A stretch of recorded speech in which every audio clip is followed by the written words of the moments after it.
What's up, guys? It's Patricia from TarantulaHeaven.com. Today we're going to be talking about Chilean rose hairs, also known as the Grammostola rosea, and I'm going to be sharing why I think they are very, very special. If you guys are new, we have Miss Spidey right next to me. She is a Chilean rose hair. She was my first tarantula, and she is an adult. I've had her for several years. I can't remember exactly. I think it's like 6 or 7.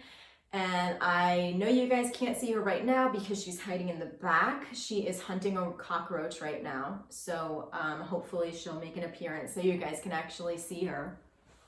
But I wanted to make this video because a lot of people are kind of turned off to rose hairs and don't really think they're that special. So I'm going to argue that today. Now, if you're new here, I make tarantula videos every single Tuesday, so if you're into that, please subscribe. And if you are not new, thank you for coming back. I'm so happy to have you with me for Tarantula Tuesday. So I got Spidey from a pet store.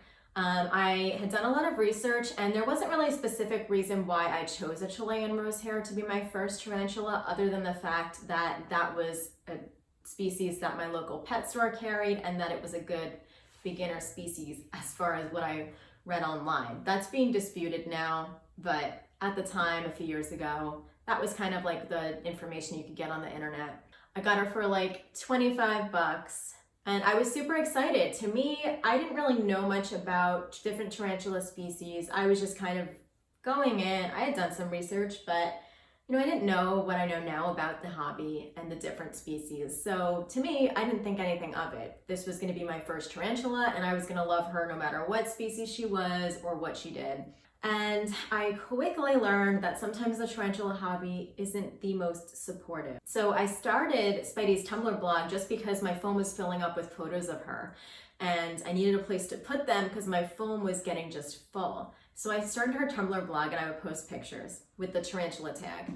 And it wasn't, maybe it was only like a few weeks that I had her before somebody messaged me who was another tarantula owner who, was kind enough to point out that I didn't really know what I was doing and gave me some tips, which was very nice. But eventually this person wasn't very kind. I was super thankful for the tips and the corrections they gave me, but eventually they would send me messages of like, nobody wants to see your rose hair. They insulted the pictures I was taking, which, whatever, they weren't great pictures. I was just using my phone, and I didn't have a great phone at the time either. Saying that the pictures weren't that great was an okay criticism because they weren't, but that didn't matter to me. I was just happy to show off my rose hair, and she had started to gain some fans. So what this person said, no one wants to see your rose hair. They're so plain and so common. They are not special at all.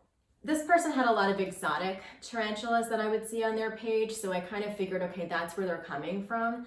But you couldn't tell me that Spidey wasn't special, because to me, she was like my everything. And so I'm glad that I didn't let that discourage me, because I really did feel a little bit down. That was like the first mean interaction I had with the tarantula hobby.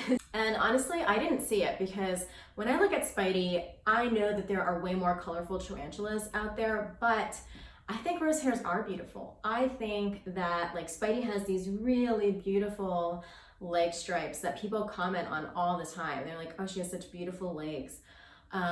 She can be kind of dull looking when she hasn't molted in a while, but after her molt, there's a lot of contrast in her body. Her midsection gets so pink and shiny, and the rest of her fur gets really dark so that those stripes pop. I think that they're really stunning when they molt. And I don't mind the brown. I don't mind when she's brown and duller either. Sometimes when the light hits her just right and I get a great angle, she looks absolutely beautiful. I also really think they're special because they have very unique temperaments and are kind of unpredictable. I didn't know this when I first got her, but apparently a lot of rose hairs don't actually live up to their reputation of being docile. I have seen a lot of videos and I've heard of a lot of tarantula owners who have like these crazy rose hairs who are super temperamental and moody. And I've even seen Spidey have some mood swings after a molt too, where all of a sudden she'll be a bit more defensive and fast moving. And sometimes I'm even worried to do something in her tank because I think she's gonna think that I'm food. So, I think rose hairs definitely keep you on your toes, not only with like their temperament, but also with their feeding schedules. Rosehairs have a reputation, which I think they do live up to, of being very finicky and going through these really long random fasting periods. That has certainly been true for Spidey. She will go months and months and months for no reason without food, even when she's not in pre-molt. I think one time she went like a year and a half or over that. And that was rough for me because I was nervous. I thought something was wrong, but it was, she just didn't want to eat for a year and a half for no reason.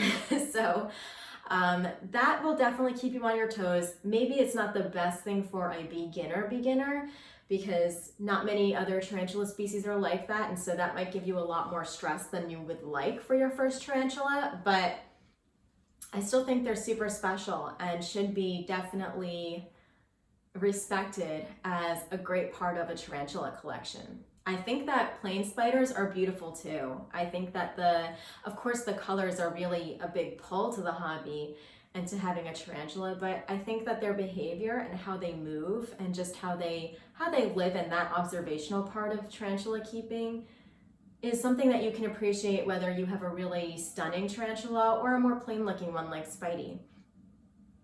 There has been no part of her life with me that I have felt that she was boring or that she was not interesting. So it really depends on, I guess, your personal one-sided relationship with your spiders and, you know, what you really like about keeping tarantulas. Do you really love the coloring? Does that matter to you? And rosehairs actually, they don't seem as common as they used to be, I think, due to the banning of the importing of them. Because I think now, like, I got her for $25, but I think now the captive bred ones are a lot more expensive, especially if you're getting them young. So the hobby has certainly changed. So I would argue that this is another reason why rosehairs are more special now than they were. And I'm really happy that I had one. I'm so glad I got Spidey as my first. She has been amazing.